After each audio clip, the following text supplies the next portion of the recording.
Law number 25, recreate yourself. Huwag mong hayaang ikahon ka ng mundo. Gumawa ka ng sarili mong imahe, sarili mong kwento, at pilitin ang lahat na sumayaw sa ritmo mo.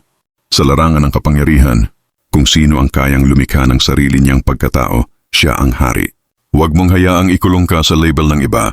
Yan si Juan, tahimik lang yan, ha? Siya, hindi marunong mag-lead dancy. Sanay lang yan sa trabahong ganyan. Buwagin mo yan. Gawin mong alamat ang sarili mo. Maging sining ang bawat kilos. Gawin mong pelikula ang bawat galaw. Kahit hindi ikaw ang pinakamagaling, kung ikaw ang pinakakaiba, ikaw ang babantayan. Ang taong may identity na sarili niyang likha, hindi pwedeng kontrolin kasi siya ang direktor ng kwento niya. Hito strategy ng imaheng walang katulad. Huwag gamitin ang misteryo. Huwag mo ibigay lahat. Ipafeel mo na hindi nila alam ang next move mo. 2. Piliin ang brand mo. Malamig, tahimik pero mapanganib. Maangas pero matalino. Ikaw ang pipili kung anong version mo ang ilalabas sa mundo. 3. Sirain mo ang luma mong sarili kung kailangang itapon ang dating bersyon. Luma ka, magpakaluma. Pero pag bumalik ka, parang rebirth ng Diyos ng giyera. 4. Palaging upgrade. Palaging unpredictable. Gawin mong laro ang transformation. Kasi kung sino ang static, siya ang tinatabunan ng panahon. Halimbawa sa trabaho o negosyo. Dati, tahimik ka lang sa office. Worker B. Bigla kang lumitaw, may bagong proposal. May presentation na parang CEO ang dating. Ayos ang forma, ibang klaseng composure. Yung mga dating di ka pinapansin.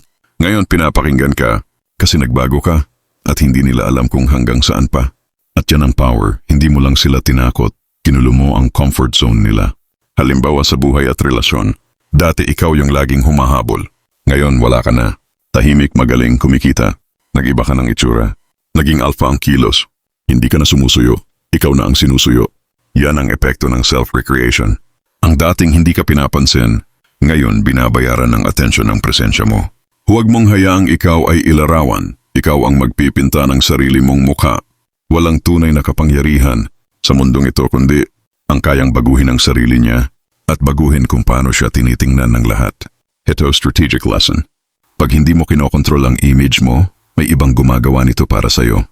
Ang taong kayang mag-transform sa harap ng panganib, hindi pwedeng makage. Magiging alamat ka, hindi tao lang.